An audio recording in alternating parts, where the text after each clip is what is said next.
We are vibrational beings. We're not just flesh and blood. If you put anything under a microscope, an intense microscope, you can ultimately see that everything is vibration.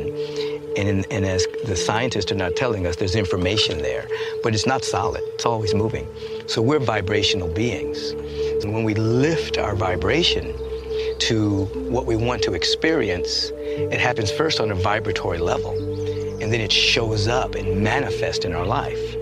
So people who are holding on to rancor, animosity, they're slowing down their vibration. Okay. Another way of saying is you cannot have what you're not willing to become vibrationally. Ah. If you do get it, you'll lose it.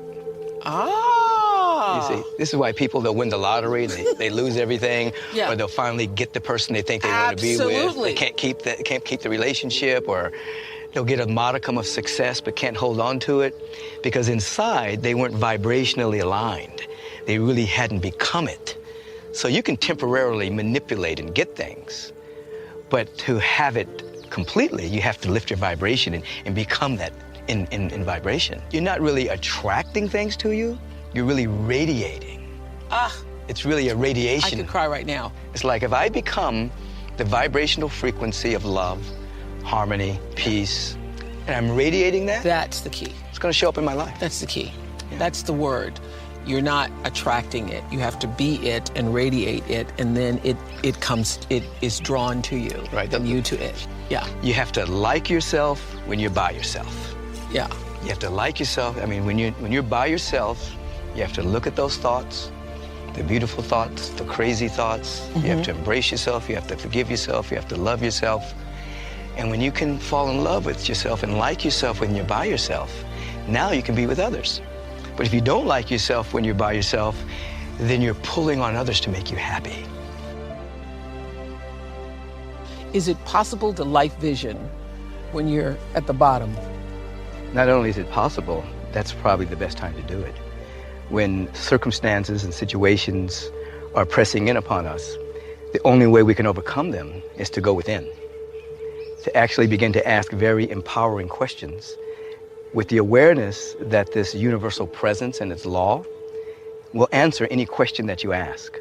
So if you're in a situation that is pressing on you and you ask, what's trying to emerge in my life? What is my gift to share? What is my purpose? Why am I here on the planet?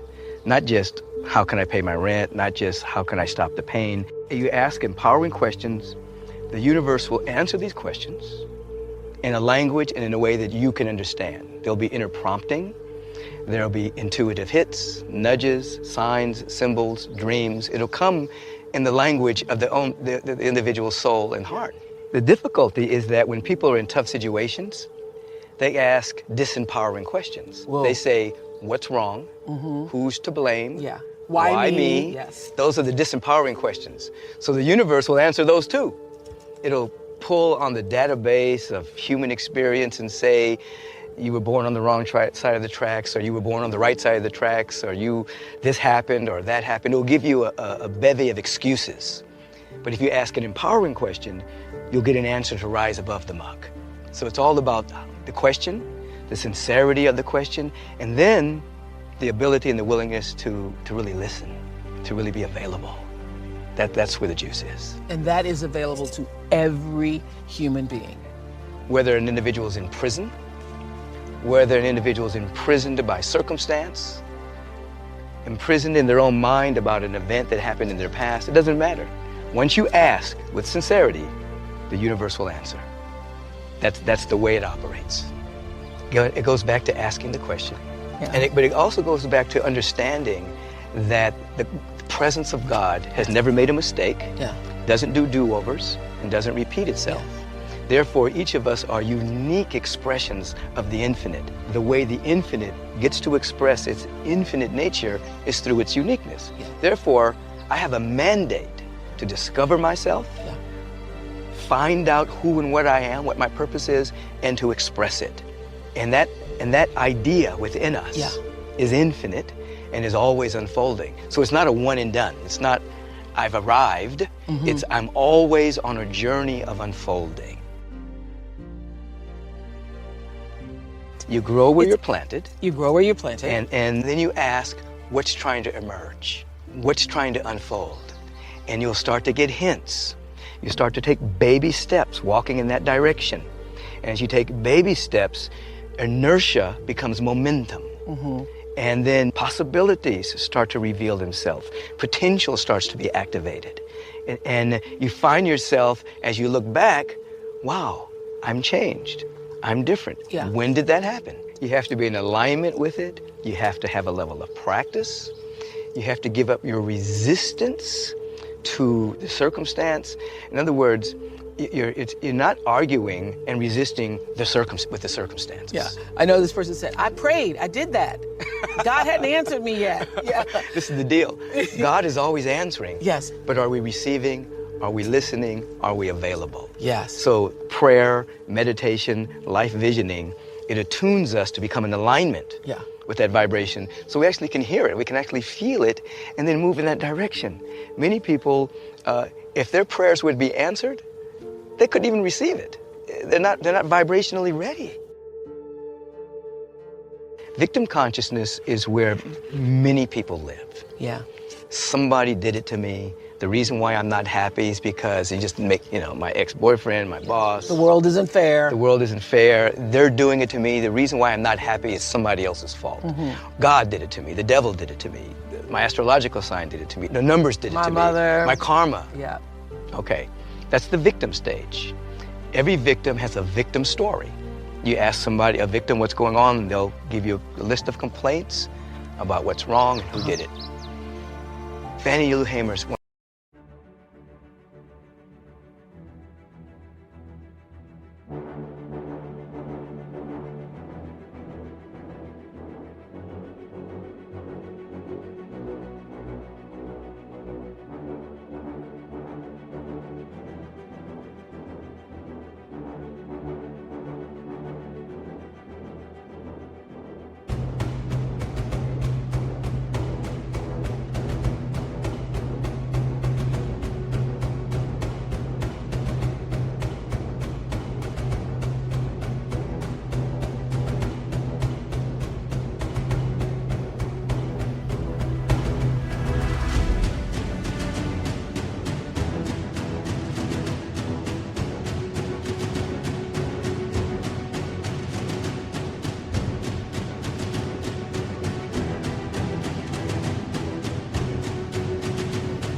said, I got sick and tired of being sick and tired. When you get sick and tired of being sick and tired, something happens and you start to open up to a possibility that maybe I'm in my own way. Maybe there's something more than what meets the eye. You're going to need something that is not within your little mind and your little perception. And that's where prayer comes in. That's where meditation comes in. That's where life visioning comes in. So if you just said, help, I'm open, I'm available to something new, now you're on your way. Yeah.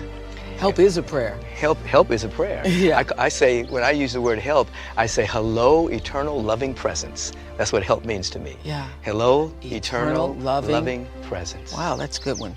Back in the day when the Bodhi tree existed and a book fell off the shelf. I walked in and the book just slammed on the floor off the shelf, and it was exactly what I needed to read at that time. And so I learned about manifestation.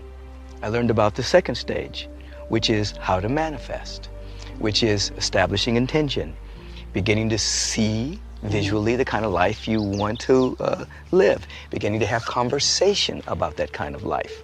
I tell people you have to talk about it more than you talk about your problems, because at the end of the day, if you're complaining more than you're talking about your vision, then you're in inertia.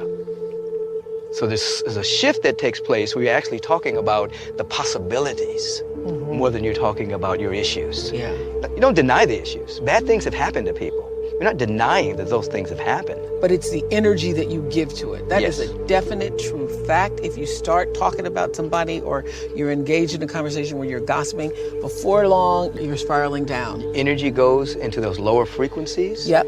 Doubt, worry, fear, now you're in that sediment. You're in that dynamic. But if you start talking about possibility, even if you don't know how to get there, then your energy starts to go up. You know, what if you ask a what if question? You know, what if all my needs were met? What would I be doing in my life? What if everything is really working together for my good? What if all the bad things that have happened in my life are leading me to activating some great potential in my experience? What if God really is on my side? Yeah. You know, you ask a what if question and you start to notice little tiny miracles happening in your life. Things start to manifest. You don't know how they got there. The primary dark night of the soul is when you're losing your identification with your previous identity, but you don't yet have an identification with what's new emerging. You're in the dark. That's good. You don't know. You knew this is who you used to be. Yeah. But you're not that anymore. But who you're becoming, you're not that either. So it's dark. It's really, and sometimes it's excruciating. Sometimes it's a lot of fear, a lot of disconnect. And I tell people that when you're going through that, tell them to ask this question. If this experience were to last forever, what quality would have to emerge for me to have peace of mind? So if you ask that question, and you say, oh, if this particular experience was going to last forever, I would need some strength. I would need some peace. I would need a little bit more, name whatever quality. And what happens is, when your attention starts focusing on that quality, rather than resisting the dark night, then the process is speeded up. And your identification, you move through it faster. You move through it faster. Yeah. Pain pushes until the vision pulls. So life is progressive, and it's pushing you until you get pulled by a larger vision. So once you have a vision that you can articulate. Okay, so pain pushes you, so it's hard, it's harder, it's harder, it's harder, and it's trying to force you into having a vision that's bigger than the pain. And that's a principle. Potential is always bigger than the problem.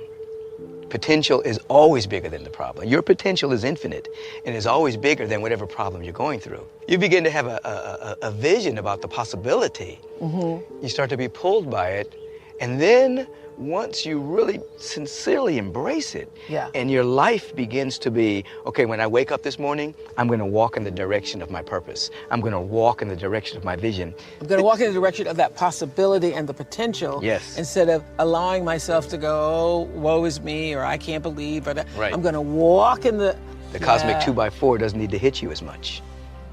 Wow. You're pulled. You're being pulled more by joy, and it's like, I'm being pulled by something. Now, it doesn't mean you're not going to have challenges. Of course, of course. We're not praying to live a challenge-free life. We're praying that the challenges that come activate latent potential. Understanding that pain pushes until vision pulls. Ask what-if questions. Yes. Begin to visualize the kind of life you want to live. Begin to talk about it. Begin to write it down. Begin to dream about it. And then what I teach is, you talk about it. Doesn't mean you talk to everybody, because everyone is not trustworthy. That's right. You talk to selected friends. About it. You talk to it. You actually talk to the vision. Talk to the possibility. Talk to love. You talk to peace. You talk to prosperity. I see you everywhere. I see you prosperity in the lawn. I see you abundance in the grain of the sand. I see you everywhere. You talk to it, and then after a while, you're talking from it.